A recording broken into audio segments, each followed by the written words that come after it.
हॉबीजबद्दल तुम्ही मला विचारलं, हॉबीज काय आहेत, त्याच्यामुळे मी हॉबीज तुम्हाला सांगितल्या. कारण की हॉबीज असाव्या माणसाला, छंद असावे. का असावेत? कारण की आपण जेव्हा आपल्या रोजच्या याच्यामध्ये आपण काम करतो आणि काम केल्यानंतर किंवा आपले झालेल्या गोष्टी आपण केल्यानंतर आपल्याला एक ठराविक असा वेळ रिकामा मिळतो. त्या रिकाम्या वेळेमध्ये आपण काहीतरी करायला पाहिजे, जेणेकरून आपल्या जी बुद्धी आहे तिला चालना मिळत असते आणि त्याच्याने चालना मिळून आपण आपला आनंद त्याच्यातून व्यक्त करत असतो. कारण की हॉबीज ह्या फक्त एखाद्या गोष्टी पूर्ण करण्यासाठी नसतात.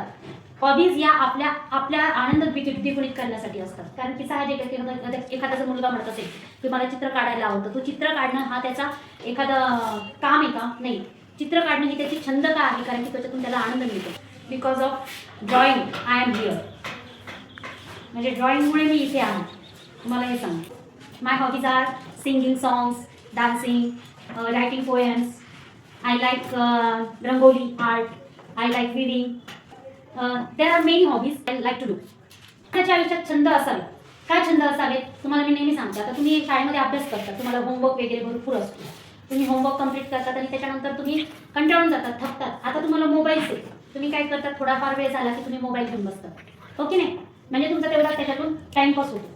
पण पूर्वीच्या काही मोबाईल नव्हते ना, तर त्यावेळेला लोक काय करायचे, म्हणजे मुलं आम्ही काय करायचो, जो उरलेला वेळ असायचा, होमवर्क झालेला आहे, वेळ आहे आणि टीव्हीचं प्रमाण खूप कमी होतं. टीव्ही होत्या आमच्याकडे पण, म्हणजे पण असं पाहण्याचं आम्हाला असं खूप अशी आवड नव्हती. मग त्यावेळेला एक असा छंद, आम्ही खेळायचो भरपूर. खेळणं झालं तरी वेळ उडायचा. मग त्यावेळेला काहीतरी करायला पाहिजे. मग त्यावेळेला आम्ही काय करायचो, ड्रॉइंग करायचो किंवा कुठे बाहेर जर गेलो तर आम्हाला ते शंख शिंपले जमा करण्याचं खूप नाव आहे. तर शिंपले आम्ही जमा करायचो. त्याच्यानंतर वेगवेगळ्या प्रकारची नाणी आम्ही जमवायचो. नाणी म्हणजे काय? पैसे. तेव्हा 5 पैसे होते आमच्या वेळेला, 20 पैसे होते, 10 पैसे होते, 25 पैसे होते.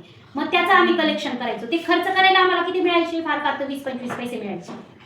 मग त्याच्यातूनही ते साठवून असा गल्ला स्वतःचा तयार करायचा. तो एक छंद होता. त्याच्यानंतर वेगवेगळे चित्र जमवायचा. आता चित्र तुम्ही जमवतच नाही. आम्ही काय करायचं, चित्र जमवायचो. पेपर नसायचे पहिले, पेपर खूप वापरले जायचे. आता न्यूजपेपरचं प्रमाण खूप कमी झालं, कारण की मोबाईलवर बरंच असतं.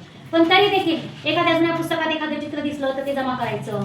पेपरमध्ये कात्रणं कापायचे, ते ठेवायचे. शब्दकोड्यांचे कात्रणं आम्ही वेगळे, आमच्याकडे असे बंचचे बंच शब्दकोड्यांचे बंचचे असायचे. एखादं चित्र असलं ना, एक प्रकारचं सकाळ पेपर असायचा, लोकमत पेपर असायचा. त्या पेपरमध्ये अंक असायचे, त्या अंकामध्ये वेगवेगळे ऍक्टिव्हिटीज असायचे, तर त्या अशा जमा करायच्या. मग हे असे छंद होते आमचे. चित्रकला, नृत्य, नाट्य ह्या सगळ्यांबरोबर असे वेगळे छंद काहीतरी जमवण्याचे. मग हे असे छंद जोपासल्यामुळे काय व्हायची की आपल्याकडे स्वतःकडे काहीतरी वेगळं आहे याचा आनंद असायचा. की माझ्याकडे बघा, आम्ही दाखवायचो. मग हे बघ, मी वेगवेगळ्या रंगीत खडे जमवले. कुठे आपण बाहेर जातो बघा, आपल्याला आता तुम्ही तर खेड्यामध्ये राहतात, आम्ही तर शहरात राहायचो. शहरामध्ये आम्हाला तर बऱ्याचशा गोष्टी बघायला मिळायच्या नाही. मग आम्ही कुठेतरी कधीतरी मामाच्या गावाला गेलो, गावाकडे गेलो आमच्या स्वतःच्या, तर त्या गावाकडे गेल्यावर नद्या वेगळ्या असायच्या. मग तिथे गेल्यानंतर असे छोटे छोटे खडे जमवायचे, रंगीबेरंगी. मग ते खडे जमा झालेले देखील एखाद्या बाटलीमध्ये ठेवायचे आणि सुट्ट्या संपल्यानंतर ते आपल्या मैत्रिणींना दाखवायचे. म्हणजे तो एक वेगळा प्रकार होता. आता तुम्हाला काही वाटत नाही त्याचं. आता तुमच्याकडे सगळं आहे, पण ते तुम्ही ते मिळवत नाही. मग हे छंद जोपासणं आपल्यासाठी खूप आवश्यक आहे. आपण काय करतो, आपला महत्त्वाचा असा वेळ त्या मोबाईल बघण्यामध्ये आणि त्या मोबाईलचे मध्ये असणारे रील वगैरे बघण्यामध्ये घालवतो. आता तो काळ बदलला आहे, त्याच्यामुळे तुमच्या आवडी पण बदललेल्या आहेत. परंतु आपण स्वतःचा असा एक छंद जोपासायला पाहिजे असं मला वाटतं. कारण की आम्ही जे त्या काळामध्ये विणिंग शिकलेलो आहे. आता विणकाम खूप मुली कमी करतात. मला विणकाम करताना दिसतच नाही. मी 7वी 8वीपासून विणकाम करायला लागले. मला अजून आठवतं, विणकाम करण्याचा छंद मला तेव्हा लागला होता. त्या काळामध्ये आम्ही काय करायचो, काही पण अशा टिकल्या कशाचं पण असायच्या ना, त्या टिकल्या जमवायचो. जुन्या साड्यांच्या टिकल्या काढायचो, ड्रेस काढायचो आणि मग त्या चिटकवून चित्र तयार करायचो, फ्रेम तयार करायचो. म्हणजे असे छंद आपण आपले जोपासायला पाहिजे. पूर्वीच्या काळी जसं कार्यानुभव होतं तसं आता पण आहे. मातीच्या वस्तू बनवायच्या, मातीपासून काही पण बनवायचं. हे छंद असतात आणि हे आपण जोपासायला पाहिजे. जेणेकरून काय होते, आपली स्वतःची एकाग्रता वाढते. छंद जोपासणे म्हणजे काय, आपल्या स्वतःचा आनंद द्विगुणित करे. आपल्या मनामध्ये त्याच्यातून आनंद निर्मिळतोय की नाही, नवीन एखादी कलाकृती आपण बनवतोय, नवीन गोष्ट आपण बनवतोय. ही बनवण्यासाठी आपण काय करतो, आपल्या विचार प्रक्रियेला चालना देतो की अरे मला काय बनवायचं आहे. मग त्याच्यावर आपण विचार करतो कसं बनवायचं आहे आणि ते बनवल्यानंतर याचा काय उपयोग होईल हे आपण बघतो. म्हणजे ह्या सगळ्या गोष्टीमुळे काय होतं, आपल्या बुद्धीला चालना मिळते आणि याच्यापासून मी आणखी काहीतरी नवीन बनवू शकतो. आज असं बनवलंय, उद्या काहीतरी नवीन बनवू शकतो. हे आपल्या डोक्यात घोळत राहतं. जसं एक रील पाहिल्यानंतर आपलं बोट जे आहे ना कंटिन्यू चालू राहतं की आता पुढच्या रीलमध्ये काय, त्याच्या पुढच्या रीलमध्ये काय. तर ह्या रीलमधून आपल्याला साध्य काहीच होत नाही. परंतु तुम्ही ह्याच गोष्टी करून बघा. आज चित्र काढा, उद्या ते रंगवा, परवा त्याला काहीतरी अजून डिझाईन करा. तुम्हाला त्याच्यामध्ये क्रिएटिव्हिटी येते, सृजनशीलतेचा विकास होतो तुमच्या. मग ह्या सगळ्या गोष्टी छंद जोपासण्यासाठी असतात. दरवेळेला तुम्हाला विचारलं जातं तुमचा छंद काय, तुम्हाला कळतच नाही छंद काय, कारण की तुम्हाला माहितीच नाही की रिकाम्या वेळेमध्ये काहीतरी जोपासणं, कला जोपासणं याला छंद म्हणतात. मग छंद त्या प्रकारचा असतो की तो छंद जोपासल्यानंतर आपलं मन ताजंतवानं होतं.